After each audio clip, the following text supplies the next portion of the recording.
Alors, on a dit que Rabbi Meir, on a vu, on a vu comment Rabbi Meir, il nous a expliqué hier d'une manière géniale comment on calcule les hautes quand tu as un endroit qui est haut. Tu vois, quand tu as un endroit qui a à l'air, c'est 100 mètres. Mais quand tu descends en bas, la pente, elle fait 130 mètres, 140. Comment tu calcules par rapport à la distance, par rapport à 2000 amot pour sortir de la ville? Est-ce que tu calcules? Est-ce qu'un vol d'oiseau ou Est-ce qu'on fait un vol d'oiseau? Un vol d'oiseau, c'est ça. Mais la distance réelle, c'est ça. Ça, c'est plus grand que ça. Alors, qu'est-ce qu'on fait pour calculer? On met en fait deux hommes et on met les pieds de celui-là au niveau du cœur de celui-là. Ses pieds au niveau du cœur de la personne qui sera là. Donc, on va gagner la moitié de la distance parce que c'est des rabbanan. On va gagner pour ne pas complètement dire que c'est deux fois la distance et pour ne pas dire non plus à vol d'oiseau parce que c'est pas un vol d'oiseau, tu marches avec tes pieds. Alors, on a trouvé une méthode qui est au milieu. Maintenant, on va continuer le sujet. Des cordes de 20 mètres, ça, des cordes de combien? Avec des cordes alors, il calculait avec des cordes de 25 mètres.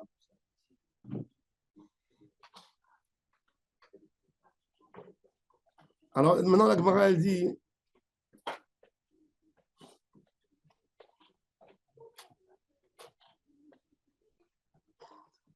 On a expliqué... Alors, on avait deux débats. On avait deux débats pour expliquer un peu l'histoire. Quand j'avais un doute sur mon Hirouv Tromin, est-ce qu'il a été abîmé avant l'entrée du Shabbat?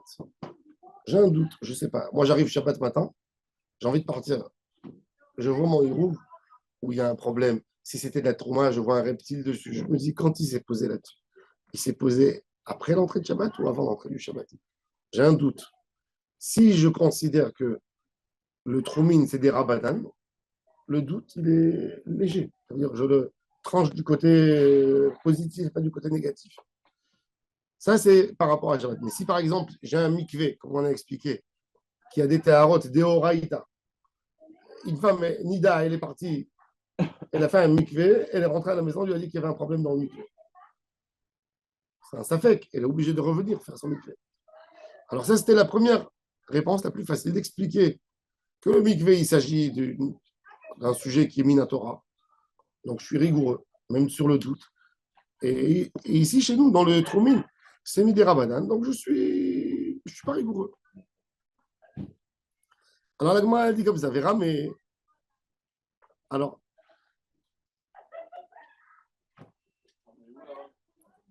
Verame de Horaïta, on est à 10 lignes avant la fin de la page. L'Amédée, un mot de bête. Alors la Gemara, elle a essayé d'expliquer que pourquoi Rabbi Meir, il était rigoureux.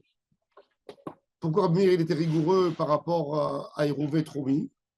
Parce qu'il considère que Hérouvé Troumine aussi, c'est Minatora, c'est pas Midi Rabanan.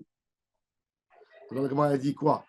Et tu poses une question de Horaïta pour Rabbi Meir. Detnan, il dit, moi je vais lui poser une question. Que dans un endroit d'Eoraïta, il est cool, et dans un endroit d'Eoraïta, il est rigoureux. Où il est cool? Regardez. Etnan. Naga be'echad balayla. Ve'no yoda im chay im met. Ou l'machar eshkim ou mtsao met. Il y a un monsieur, il est homme, c'est celui qui ne dort pas, qui se lève comme insomniaque. Somnambule. Hein? Somnambule. Non, insomniaque. Celui qui marche ou celui qui dort pas? Celui qui marche. Somnambule. Somnambule. Il est somnambule. Mais le somnambule était insomniaque. Pas sûr. Ah non. Au contraire, il dort. Il est somnambule. Un somnambule insomniaque. Il marche en dormant. Il marche en dormant. Bon, il n'est pas normal. Non, il est normal. Ah, il est normal. J'étais comme ça. Je marchais. Mes parents, ils me racontaient que quand j'étais jeune, je marchais dans la maison et tout le monde bougeait. Je marchais, je faisais des tours, je rentrais dans la cuisine. Ils ne me touchaient pas et je retournais dans mon lit. Ouais. Ma mère, elle tremblait de peur que je tombe pas. Elle dit, il y avait des matelas par terre, tu marchais entre les gouttes comme si tu étais guidé du ciel. Mon père, il apprenait comme ça, il me surveillait. Hein? Non, non, j'ai pas réveillé. Et maintenant, le gars, il est comme ça, il a touché quelqu'un. Il est dans un champ ouvert, admettons qu'il n'y a pas de touma. Il a touché quelqu'un. Il a touché quelqu'un. Maintenant, il y a un qui est vivant et un qui est mort. Et il ne sait pas qui il a touché. Il y a deux hommes. Le lendemain matin, il y a un mort et on ne sait pas qui il a touché. Comment la gamara, elle pense au somnambule qui va Comment il sait toucher, qu'il a touché? D'où ça vient? Un champ de bataille, maintenant, Mais je sais pas comment moi. il sait qu'il a touché? Il travaille. Non, il sait qu'il a touché. Kadisha. Sabra Kadisha, il bosse là-bas. C'est pareil, ça peut être un mixé. Non, ça peut être un médecin. Ça peut être un médecin. Ça peut être un médecin la nuit. Il est à l'hôpital, il vient, il couvre les malades, il rentre dans les chambres, tu vois, il couvre bien. Et il est rentré. Le lendemain matin, on a vu qu'en fait, il était mort déjà. Pour moi, il n'y a rien du tout. En gros, c'est un T'expliques cercle de pourquoi. Horaïta. Attends, on va voir, attends. Ben, d'ailleurs, on va comprendre le cas. Par rapport à ce que tu as dit, toi. Hein? On peut trouver plein de choses. Mais Sakai, il va On a pas toujours dit inventer. que la Torah, c'était binaire. C'est ou blanc ou noir. Oui. Donc, il n'y a pas de milieu. Mais, Si ça fait que c'est que c'est pas. mais je vois le matin, je me lève le matin, je vois que le gars, il est mort. Mais d'accord, il est mort. C'est Rabbanan. Oui, mais si on ne sait pas, donc c'est que c'est pas. Alors, mais regardez, c'est ce qu'il a dit Rabbi Meir. Non, c'est sur Raïta, t'es cool. Alors, si c'est comme ça, alors pourquoi Rabbi Meir, il est rigoureux par rapport au Hirouf Troumine? Alors, Quoi, il permet Rabbi Meir? Rabbi Meir, dans le Hirouf Troumine, il te dit cachère. Il te dit, non, pardon, il n'est pas cachère. Pourquoi? Non, mais là, il Alors, il est rigoureux dans un cas, il est cool. mais là, il dit quoi? Ben, mais pour lui, non, mais pour lui, les deux, c'est des Horaïda. Alors, la Gemara, elle pose la question, justement, regardez. Ah, il dit Mouta? Regardez, ouais. Vedetnan, Mishnah, Naga, Vechad Balayla. Ve'eno yodea im chai im metu lemachar yashkiu tzaomet Rabbi Meir metaer, וחכמים מטמאים. Pourquoi? Parce que Chachamim, ils disent, chez Kol HaTum'ot Kishat Metziatam. Toutes les Tum'ot, il y a une règle, c'est comme le moment où tu les as trouvés. Donc, il a trouvé la veille, il n'est pas sûr qu'il n'était pas mort. Il est peut-être qu'il n'était pas mort. Il y en avait deux où le Ben Adam il est mort, c'est sûr le matin. Les deux. Non, alors, Un des deux est mort. Donc on ne sait pas sur qui Si a la veille, un des deux était pas mort. C'est vrai, mais c'est un safek de Horaïta ou des Rabbanan sur Touma? Touma, c'est avec de Horaïta. Touma, c'est Safek de Horaïta. Touma, ça fait que de Horaïta, oui. Alors, comment Mais est-ce même pour le Hirouf Troumine, pour abîmer le Hirouf Troumine, il est de Horaïta. Maintenant, il te dit, tu as une Trouma, il a fait son Hirouf Troumine avec une Terouma. Il a trouvé un reptile mort là-dessus. Rabbi Meir, il dit, son Hirouf, il est parti. Il n'a pas le droit de Shabbat. Pourquoi? Malgré qu'il ne sait pas quand c'est. Malgré qu'il ne sait pas. C'est normal, s'il dit que c'est de Horaïta, il est marié. Ah, Je comprends pas la question. Rabbi Meir, il dit si c'est de Horaïta, pour lui c'est de Horaïta. alors pourquoi Troumi. il est Mekel? Alors pourquoi il est Mekel? Ah, Pourquoi il ici, est oui. Mekel ici? Ah, ici, Oui. oui. C'est une question. D'accord. Alors la Gemara, elle veut répondre. La Gemara a dit que Bémet, il était où le problème? Il était Ben Hashmashot, n'est-ce pas? C'est-à-dire, je me pose la question, comment avait l'air mon Hirouf Troumine Ben Hashmashot? Alors la Gemara a dit qu'il y avait, que Rabbi Meir peut t'expliquer, tu sais, il y a quelqu'un qui a témoigné, par exemple, que Ben Hashmashot, il y avait un reptile sur son Hirouf Troumine qu'il avait sur son sac. Témoin qui a vu. Oui, il y avait là-bas un reptile, il a vu un serpent, il a vu que c'était là. Alors la Gemara dit, si c'est comme ça, l'histoire, elle est résolue. Tu me parles Alors pourquoi Rabbi aussi, Bichel, il a dit que c'est cachère? S'il y a quelqu'un qui vient, il te dit, tu sais, j'ai vu un serpent. C'est invalide. Après, toi, tu vois le serpent mort. Mais bien sûr. C'est du 100%, c'est pas du. Il n'y a pas un safek. Alors, c'est quoi le ridouche? Alors, regardez dans les mots. Amar Rabbi Yirmiyahu Mishnatenu Shaya Alea, notre Mishnah, Shaya Alea Sheretz Kol Ben Hashmashot. La Gemara a dit, Yahi, Bea Lema Rabbi Yossi, ça fait qu'il roule cachère dans celle-là. Rabbi Yossi, il a dit que c'est cachère. Ça paraît bizarre. Alors, la Gemara Bémet, elle répond deux réponses. Il y a un débat. Il y a un débat entre deux témoins. C'est un débat qui n'est pas dans la réalité, c'est un débat selon les gens. Et je vais expliquer.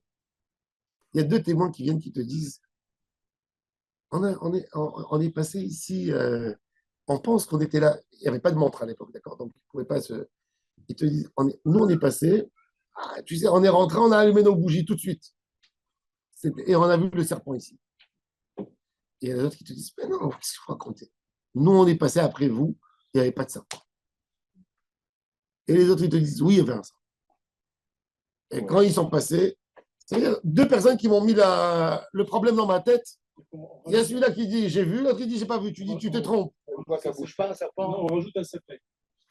On rajoute un safek. C'est cas. Comment? Quel safek tu rajoutes? Il y a deux témoins qui se contredisent. C'est pas... Mais ils se contredisent, pour moi, c'est un safek. Oui, on rajoute un safek. Ça reste un safek Bammetsiout. Il y a un safek qui vient issu de décisionnaires. Il y a un qui te dit moutar, l'autre qui te dit assour. Pour toi, qui n'as pas la compétence des deux, Comment il faisait pour la lune? tu restes en safek. Comment il faisait pour la lune? Pareil. Non. Il y avait des témoins qui étaient marchichim, le molad. Des fois, ils viennent, ils disent, c'est un menteur. Pour toi, ça reste safek. Ça veut dire, le safek ici, il est entre deux groupes de témoins. La situation, c'est là, je ne la connais pas. Et maintenant, il y a un, il dit c'était, l'autre, il dit c'était pas. Regardez, dans les mots. Rabba Rav Yosef, Dama Travayo, Arabi, je t'ai quitté, il dit Maskina, Nachat Omeret. Mi Beodium Nitme, Nachat Omeret, Mi Shechashecha. Ça, c'est l'opinion de Rav Yosef et Rava Amar. Alors, ça, c'était Rabba et Rav Yosef.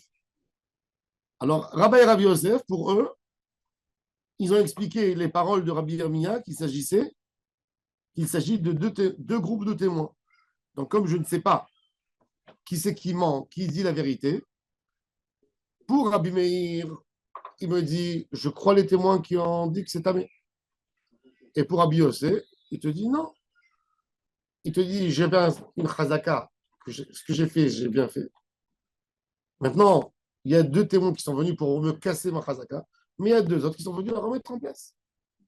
Donc il te dit, à la base, C'est comme ça, au Raïta, il devrait être rigoureux. c'est pas une question, il te dit, regarde, quand tu poses quelque chose, il est censé être bien, tu as bien posé. Il y a deux personnes qui sont venues pour te déstabiliser ce que tu as supposé, ce que tu as posé aussi. Ils sont venus, ils t'ont dit, tu sais ce que tu as posé?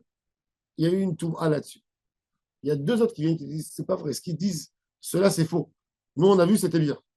Tu peux te reposer.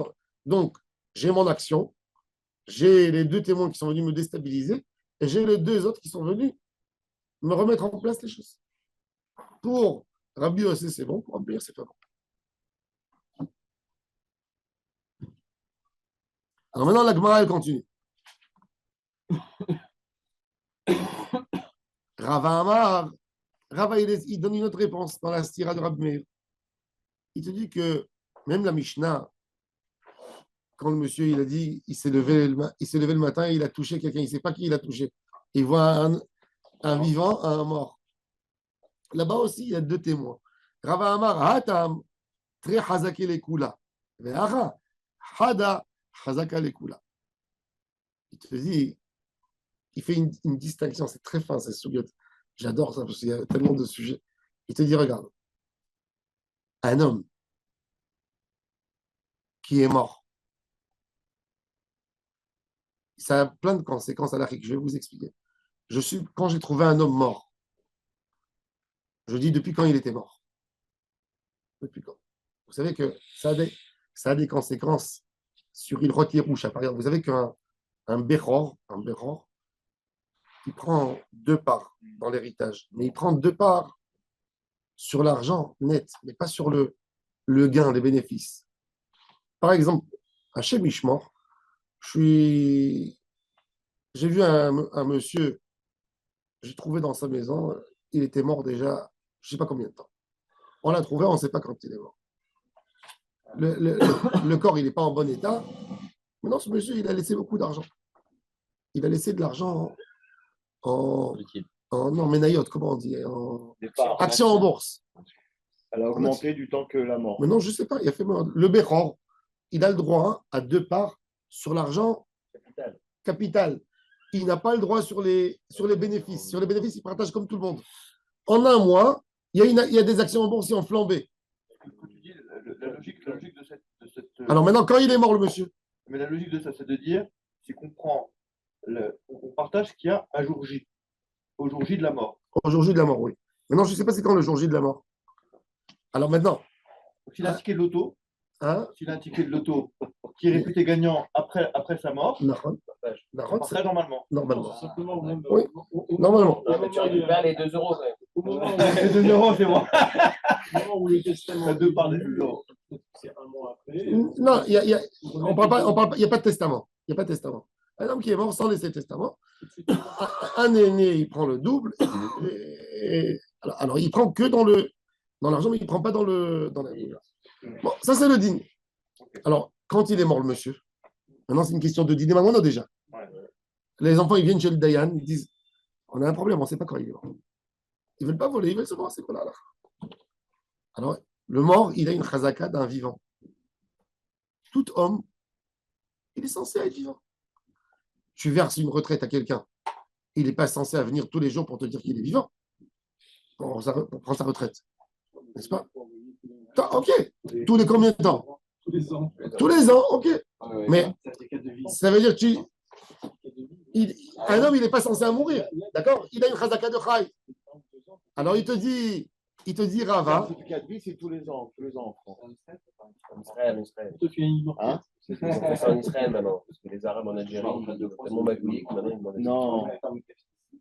Certificat Ils de versent La- une retraite, la- le mec était mort depuis. La loi, l'idée, la logique. La logique, qu'est-ce qu'elle dit, la logique? La logique, elle te dit un homme, il est censé être vivant. Il y a quelqu'un à qui tu prêtes, tu travailles. Il y a quelqu'un qui t'a donné un plein pouvoir de travailler pour lui. Un monsieur âgé. Il a donné un plein pouvoir à l'avocat. Est-ce que l'avocat, chaque fois avant de faire une transaction, une acquisition, est-ce qu'il est censé vérifier est-ce que celui qui l'a envoyé est vivant? Non. Presque travail. Chazaka. Je l'ai laissé vivant, il n'y a pas de raison qu'il meure. Alors, c'est le moment où il le découvre. Hein? Alors, c'est quoi Et le il a fait moment Méod. C'est le moment où tu as découvert qu'il est mort, tu dis, même si tu dis, Ça s'appelle qu'il est mort. ça sent mauvais. Non, On constate maintenant, la mort. on constate la mort, il est mort aujourd'hui. Point. C'est très C'est intéressant. intéressant. Moi, il y a quelqu'un qui m'a posé la question à Chemichement pour quelle date il faut écrire sur la pierre tombale. Il a dit que le médecin, il a estimé qu'il est mort 10 jours avant. Et il ne savait pas dire combien. Les caddies, je sais pas comment on fait alors. Alors- On fait les chiffres à partir du moment où. Il a fait, à partir du moment où tu ne rentres pas là-dedans. Tu rentres C'est pas. preuve hyper logique. c'est preuve d'un champ de bataille aussi. D'accord. Il y a des gens qui D'accord. appellent Comme c'est logique, ça rappelle quoi, la d'autre bataille. Exactement, des hommes âgés que tu les trouves à la maison. Je peux pas savoir. Il n'y a pas eu un coup d'appel, 2 jours après, on les a trouvés morts.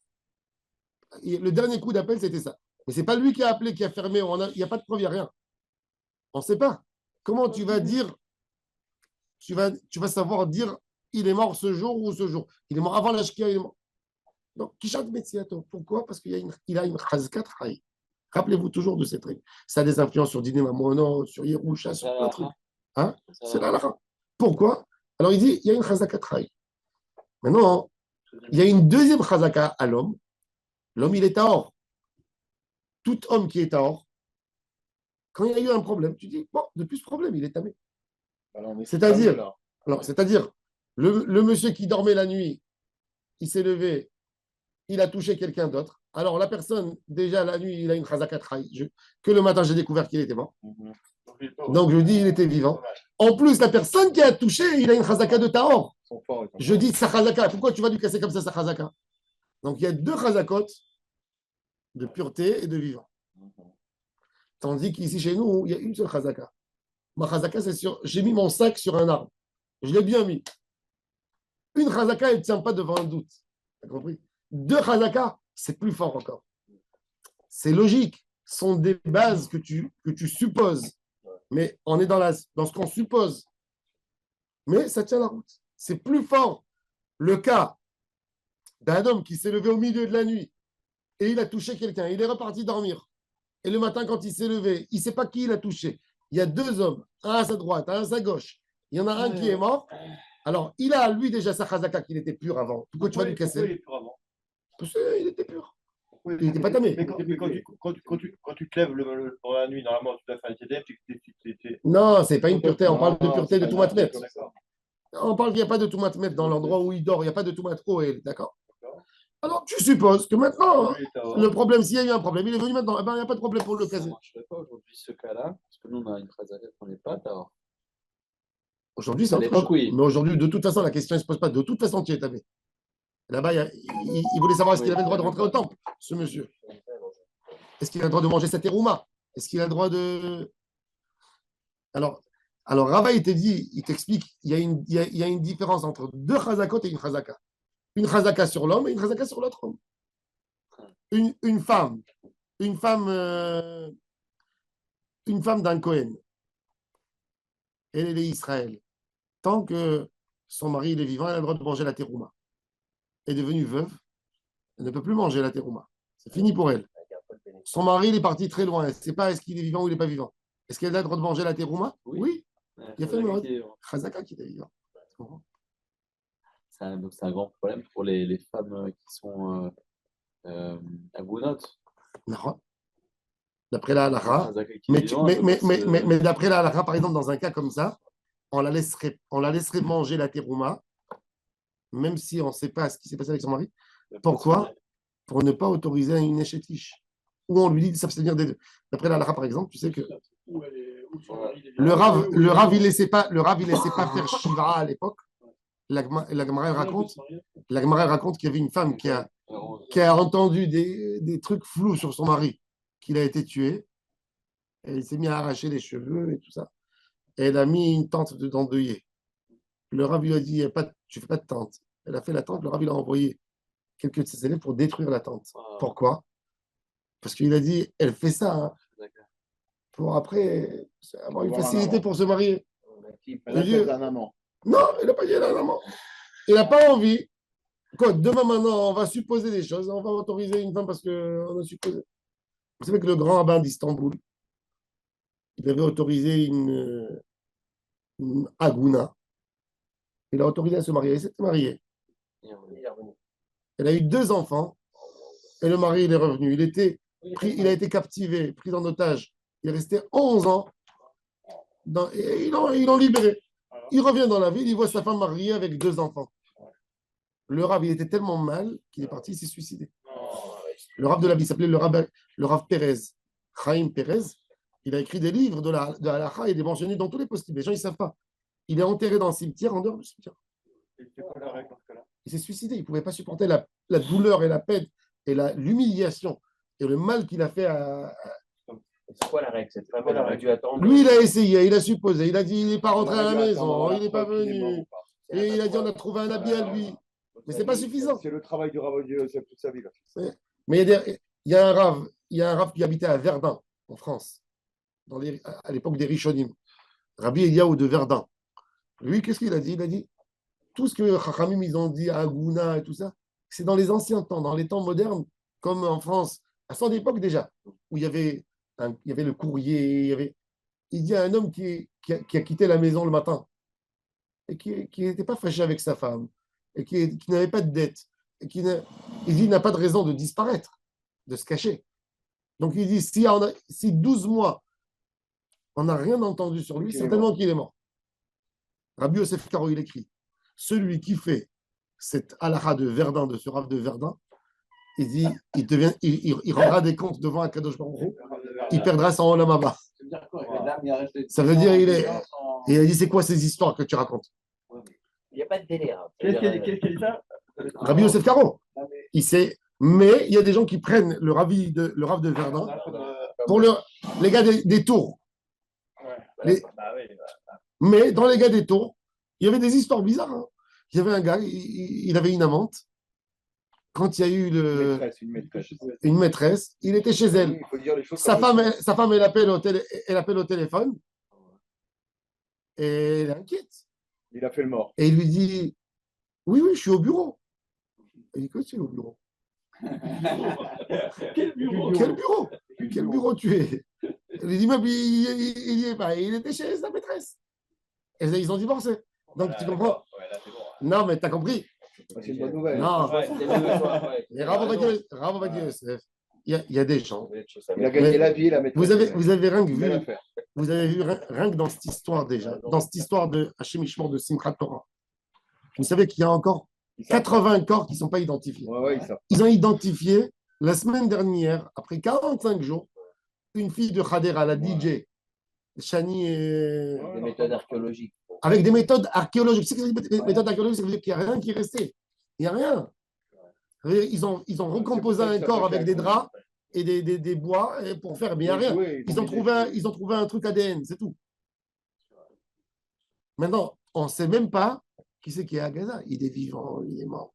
Ça peut rester comme ça des années. S'ils récupèrent les trucs au Yémen par les tunnels, c'est une catastrophe pour Israël. On ne saura plus jamais. Mais ils vont les faire passer à la frontière égyptienne. Et par l'Égypte, ils vont les amener. Tu ne sauras pas rien du tout. Rien du tout. Rien. Comment on sait? Aujourd'hui, il y a là-bas des gens. Il y a là-bas des gens mariés qui sont chez eux. Laguna qui n'a pas de Et vous savez que déjà, Rabbina, ils ont monté un bedding de Laguna pour cette histoire. Comment on va savoir? Comment tu sais? Il n'y a pas de témoin. Pour autoriser une femme à se marier, il faut 2 témoins qui ont vu la mort de l'autre. S'il n'y a pas de 2, il y a un qui a vu, qui c'est qui peut nous dire? C'est terrible. Nous, on croit que ces histoires. Elles vont attendre dans le tout temps. C'est ça que tu veux dire. Ah oui. Nous, on ne sait pas. Nous, on sait pas. Mais combien d'années ils peuvent attendre alors? Tant qu'elle est vivante, il peut être vivant lui aussi. Toute une vie. On n'a pas vu des prix. Il y avait en Afghanistan, ils ont pris un soldat américain. Ils étaient sûrs qu'il était mort. 23 ans. Il s'est avéré que quand il est tombé dans les pommes, ils l'ont récupéré, ils l'ont mis dans une maison. Quand il s'est levé, il est devenu musulman. Il est devenu musulman. Il s'est marié avec une musulmane. Et ils l'ont trouvé comme par hasard. Et il a dit, laissez-moi tranquille, moi j'ai repris ma vie autrement, ça y est. On ne sait pas. On ne sait pas. Ça, tout ça, c'est des choses. Alors il dit, il y a un homme, il a une chazaka de vivant, il a une chazaka de pureté. C'est mal fait. Je m'excuse, c'est mal fait. Pour une femme, c'est mal fait. Il devrait y avoir une halakha. Dans l'autre sens, c'est pareil pour un homme. Si sa femme elle disparaît. Non, les hommes, ils sont au top. Non. C'est une bonne question. Coupez la caméra. Coupez la caméra, je vous dirai la réponse. Ah oui, c'est même pas une question juive, ça. Justement, les juifs posent des questions. Non, il devrait y avoir un. Non, pour les Ashkénazes, il est bloqué. Hein. Pour les Ashkénazes, c'est pareil. 100 personnes. Non, il est bloqué. T'as la réponse. Ouais, mais ils ne vont pas lui donner. Si elles sont- Il n'y a pas, ils ne vont pas lui donner. Ils ne vont pas T'as lui le droit donner. de mode, Ils de ne toute façon, donnent pas. pas de question. Même aujourd'hui, aujourd'hui, même pour un Sfarad, s'il a juré au moment de sa ketouba qu'il n'épousera pas sans son accord une deuxième femme, il est grillé. Qu'est-ce qui joue ça? Le mari. Aujourd'hui, personne ne joue. Personne. Ben, que les Marocains, ils ne joueront pas en Israël. Dans toutes les ketoubotes en Israël, moi, je ne laisse pas. Moi, Je suis pas sûr que ma question moi- en Israël. c'est écrit, Vegam Nishbar, je vois Hamora. Regarde, la fille. Hein? Ta ketouba, elle est israélienne? Ouais. Bon, ben, tu t'es marié dans la vie de ton grand-père, toi, non? Oui. Ton grand-père, il n'a pas dû te laisser faire ça. Mais Rav Ovadia Yosef, il a imposé dans le rabbinat. Moi, quand j'ai des ketubot, je supprime ces phrases. Ou je ne vais jamais jurer. Je dis pourquoi? Parce que dans la ketouba, il y a écrit, il a juré de réaliser et d'accomplir sur lui tout ce qui est écrit. C'est-à-dire, c'est terrible. C'est une joie. D'abord, du Deoraita, il n'a pas besoin d'un serment. Pourquoi j'ai besoin d'un serment? D'honorer ma femme, j'ai besoin d'un serment. Je jure. Maintenant, si je suis rentré là-bas, imagine-toi que un gars, il a décidé d'aller avec ses copains de faire un petit voyage. Il a envie d'aller faire du ski. Sa femme, ça ne lui plaît pas qu'elle va avec tel ami. Elle lui fait la gueule.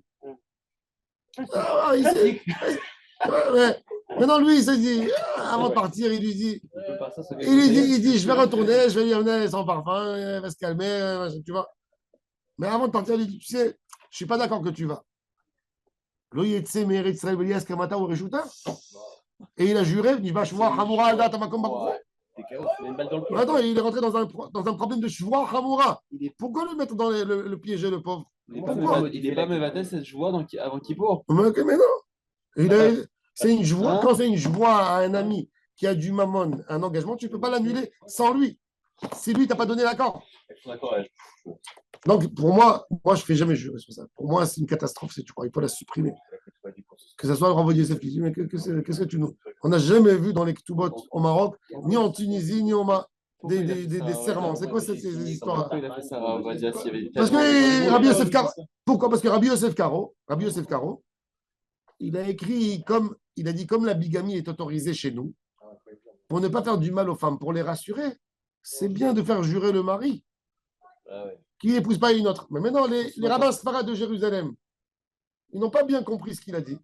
Ils ont mis le serment sur tout. Et tu sais pas, la vie, des fois, elle amène des choses, des histoires. Regarde, chez les Ashkénazes, comment les femmes, elles torturent leur mari quand elles ont besoin de guette. Elle dit, tu n'auras pas ton guette, tu seras ragoun. C'est pas moi qui vais rester, c'est moi qui vais te bloquer. Et moi, j'ai connu ce cas-là, avec quelqu'un que je connais, à Farad, à Jérusalem. C'est quoi? Il a été bloqué pendant 10 ans. Oui. Pendant 10 ans. Mais la femme aussi, elle est bloquée. Alors. Non, c'est la femme qui l'a bloqué. Oui, mais elle se bloque, elle se bloque elle-même. Après, je vais dire à Auriel qui enlève le. Vous savez, le Rav Ovadia Yosef. Le Rav Ovadia Yosef. Lionel, t'as raté. Hein. Le Rav Ovadia Yosef, il avait son premier gendre. C'était le Moël de mon fils Yosef Raphaël. Sadique. Ça sonne, il ne s'est pas arrangé avec sa femme. La fille du Rav Ovadia Yosef. Le Rav Ovadia Yosef, il a 3 ou 4 filles qui ont divorcé. Ouais, 3. Et il était avec sa femme. Il n'était pas bien. Elle ne voulait pas de guette. Il lui a dit rien du tout. La fille, oui, Elle ne voulait pas lui donner. Rien du tout. Il lui a dit, je te ferai la vie amère. Elle avait son père, un grand bain d'Israël. Il savait qu'il n'avait pas de chance. Il s'est sauvé. Il s'est sauvé en Argentine. Il est parti en Argentine. Et il a dit à sa femme, voilà, moi je me marie ici. Si tu as envie de ton guette, je te le donne quand tu veux, par un chaliard. Je ne viendrai pas te le donner. Elle a dit non, tu viendras me le poser en main propre. Il savait que s'il allait rentrer en Israël, il allait lui bloquer le territoire. Il lui a dit, moi, j'ai pas de problème, prends l'appartement, prends mon compte de banque, laisse-moi sans rien du tout. Mais laisse-moi, ne me tue pas ma vie. Eh bien, ils ont envoyé des lettres en Argentine, qu'il ne faut pas le laisser rentrer à la synagogue, qu'il ne faut pas qu'il participe en minyan. Et lui, il a dit, qu'est-ce que j'ai fait? Qu'est-ce que j'ai fait? Je ne suis pas bien avec elle. Moi, je suis d'accord de divorcer. Je n'ai pas envie de parler avec elle. Je n'ai pas envie de rien. Je n'ai pas envie de pression de mon beau-père. Je n'ai rien envie. J'ai envie de vous me laisser tranquille. Et comment le Rav va Il a épousé, il y a un Rav qui l'a fait. Il y a un Rav, il a appelé sa femme et lui a fermé le téléphone. Il lui a envoyé un courrier. Il lui a dit, écoute, tu ne fermeras pas le téléphone comme ça. Ton mari, il ne veut plus de toi. Il ne veut plus de toi. Pour peu importe quelle raison. Il a le droit. Il a le droit, il n'a pas le droit. Il a le droit. Il a le droit de résilier le contrat. Il va payer, il va indemniser, il va donner sa tête, il a le droit. Il t'a donné une touba, il va te la payer 10 fois. L'appartement, il est à toi. Il ne veut plus de toi. Il ne veut plus de toi. Il ne peut plus vivre avec toi. Il ne veut plus. Il ne veut plus. Maintenant, si tu veux prendre le guet, prends le guet. Tu ne veux pas prendre le guet, tu le maries. Elle n'a pas répondu au téléphone. Il a marié. À 10 personnes, elle a été mariée.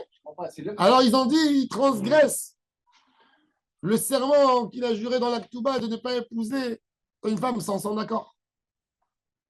Alors, les rabbinim, le pauvre, moi j'étais un peu là-bas dans cette histoire, j'ai dit, tu vas argumenter, tu vas dire, tout ça, c'est quand un homme il vit avec sa femme. Normalement, il mange à la maison, il rentre à la maison, il a des engagements. Là, il y a 10 ans, il n'y a rien entre vous.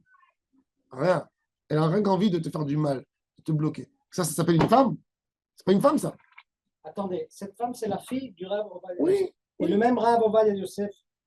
Le Rav Ovadia Yosef, il ne va pas être en contre de sa fille, mais il va selon la. Mais non, c'est l'homme gêné. Un homme, quand un homme, il y a ça, il ne voit plus rien du tout. Mais Rav Ovadia Yosef, il a obligé les Marocains. Il obligeait les Marocains à faire une ketouba comme ça. Moi, un jour, j'ai assisté dans un mariage. Il y avait le pauvre, un garçon. C'était un frère d'un ami à moi. Il s'appelait Rosilio. Il a épousé la fille du secrétaire de la Yeshiva du Rav Rouven Elbaz. Alors, ils ont invité Rav Ovadia Yosef pour faire le mariage. Le Rav Ovadia Yosef, il vient avec sa ketouba, il remplit. On est sous la choupa. Le Rav Ovadia Yosef, il dit au Khatan, donne-moi la main, tends-moi ta main, et jure sur Akadosh Baruch Hu et sur les prophètes que tu accomplis tous les. Il dit, devant tout le monde, le gars, il dit, je suis marocain, chez nous, on ne jure pas. Il dit, c'est écrit Kimitzion Tete Torah, c'est pas écrit Casablanca Tete Torah. Jure. Il dit, je ne jure pas. Il dit, mon père, il n'a jamais juré, mon grand-père, il n'a pas juré. Moi, je ne suis pas un converti. Je viens d'une famille juive. On a des traditions. On est de Marrakech. On n'a pas juré chez nous. On vous dit, ça fait prendre la Ktouba. Il jette comme ça, il dit, tu finiras pas ton année. Et il s'en va. Maman, mon Dieu. Comme ça s'est passé dans la Vous pouvez un peu imaginer ce qui était avant, au mariage? Grosse ambiance. Fallait pas l'inviter. Hein. Maintenant, le khatan, comme ça, le khatan, il a dit, j'ai pas peur. C'est le caveau de mes parents. C'est le caveau de ma famille. Et Rav Yosef, avec toute sa grandeur, il ne peut pas nous imposer ses minakim. J'ai pas envie. Ils ont demandé au rabbinim qui c'est qui veut faire ils ont tous eu peur. Finalement, il y a un Rav, il a dit, il a continué, il a fait. Il a fait. Bon, le mariage, je ne vous dis pas comment il s'est passé. La moitié des gens, ils sont partis. Donc, peut-être, ouais. Et le garçon, c'est le frère de mon ami intime qui j'étais au mariage. Qui est mort le premier alors? Non, il n'est pas mort. Mais il est parti, il a eu peur parce que quand même de recevoir une malédiction d'un gadol ador. C'est vrai que c'est moyen. Même qu'ils C'est terrible parce qu'il a perdu sa crédibilité quand même, le Rav Ovadia Yosef. Oui, devant tout le monde. Ça ne marche pas. Il est là, il est vivant, le gars. Non, bon. C'est il n'a rien fait le pauvre. Mais il n'a pas eu d'enfant, 6 ans. 6 ans, il n'a pas eu d'enfant. 6 ans, il n'a pas eu d'enfant. Et son beau-père, il avait plein de problèmes de Shalom Bayit. Son beau-père lui a dit, écoute, va demander pardon. Oui, non. Il a attendu, c'était une occasion de Pourim. C'était à la maison. Non, il est rentré chez lui à Pourim. Il était encore. Et il a supplié, Rav, pardonne-moi. Il lui a dit, je te pardonne. Et il a dit, non, ne me pardonne pas comme ça, nerveusement. On est Pourim. Chacun qui vient te demander la zakat, tu lui donnes. Alors moi, je viens te demander un vrai pardon. J'aurais pas dû, j'étais jeune. J'étais dans ma. C'est vrai que on a nos minagim. Je n'étais pas conscient et j'étais dans ma folie. Il y a l'année prochaine, tu auras un enfant. Il a eu l'année prochaine un enfant. Incroyable. C'est pas de la rigolade, bon, mais moi, alors, dorénavant, quand j'ai des khatanim, je sais qu'ils sont marocains. Faut pas inviter des rabbins. Je dis pourquoi faire un mariage avec un serment? Pourquoi faire un serment? Donc, si des fois, il m'amène une ketouba, moi, je lui dis, écoute, c'est vrai, c'est écrit dans la ketouba un serment. Même pour moi, il n'y a pas de serment. Si tu as envie, je te gribouille la ketouba. Si tu n'as pas envie, tu as envie de la garder belle. Mais sache-le qu'il n'y a pas de serment. Moi, je ne peux pas jurer.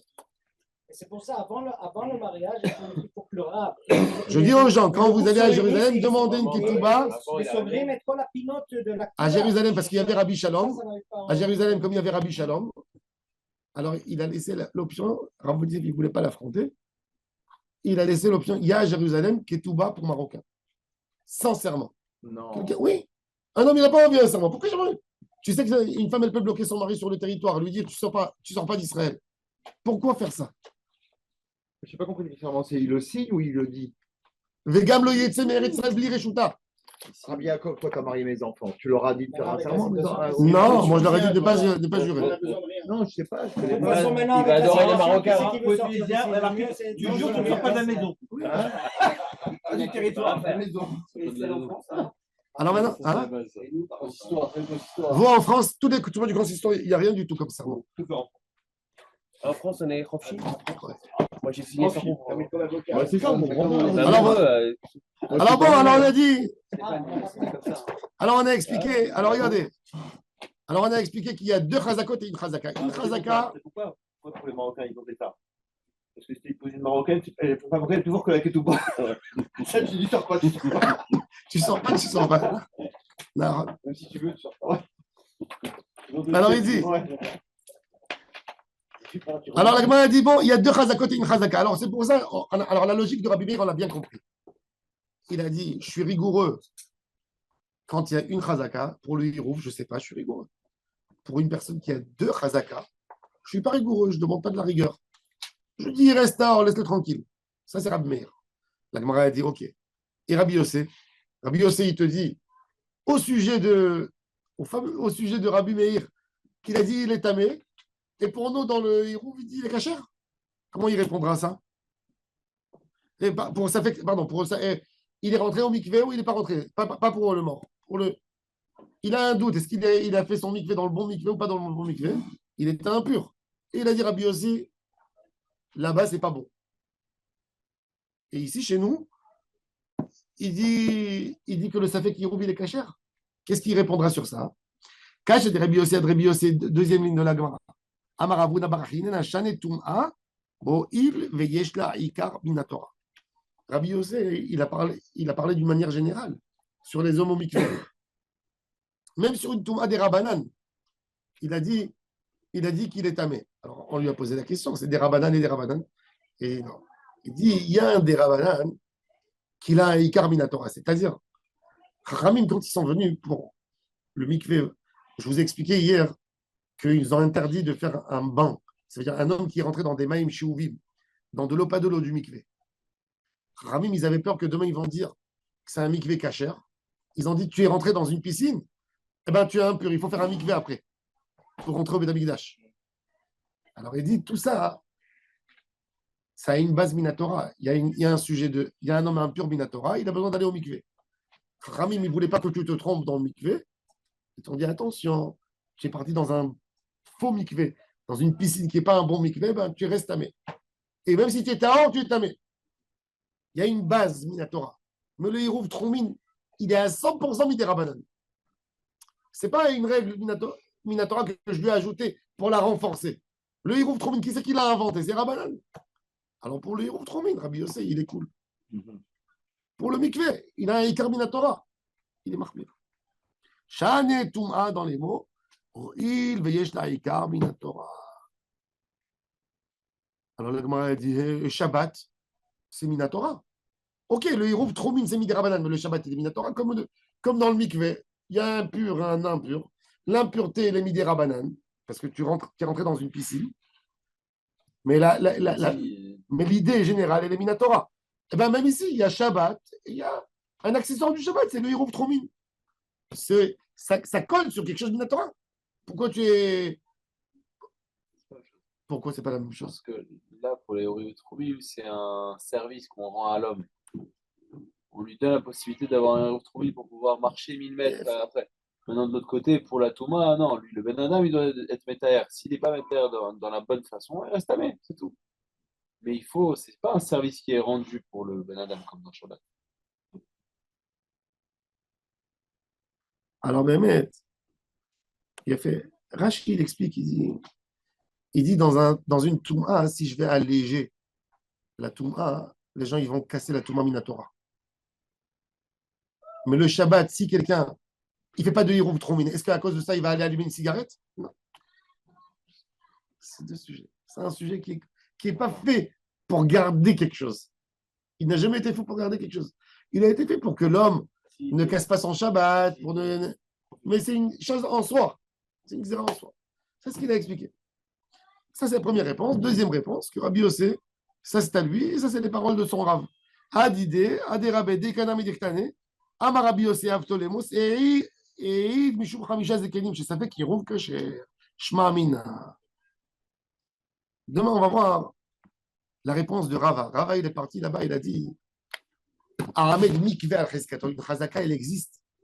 Pas rien que dans un homme. Elle existe dans un objet. Dans un objet. Tu as un mikvé. Ton mikvé, il a été vérifié par un rabbin comme un ascenseur. Il est venu, t'as un truc, vérifié le 11 de machin. Bon, ok. Je suis venu, le mikvé, il était bon à cette date. 6 mois, tout le monde l'a utilisé. Tout d'un coup, le gars du mikvé, il dit je sens que je mets de l'eau et je vois que ça diminue. Il vérifie, il voit qu'il y a apparemment une fuite dans le mur. Ah non, ils ont trempé les mikvés, la vaisselle. Si ça, il faut refaire toute la vie. Depuis quand? Le moment où il a vu la fuite. Ça, c'est une question. Est-ce qu'on fait ça depuis le moment où on a vu la fuite ou parce que Beth Shammai, ils te disent tu reprends 24 heures après la réparation. La dernière fois qu'il est passé, peut-être. Ouais. Non, c'est pas grave. Avant la réparation. Non, 24 heures après la le première contrôle. vérification, après le contrôle. C'est une question. Tous les 4 mois. Alors, on rentre dans des. Comment tu fais alors Une femme qui s'est trompée. Attends, à l'époque du Beth Amikdash. Carré, alors quoi, il y a À des l'époque du Beth Amikdash.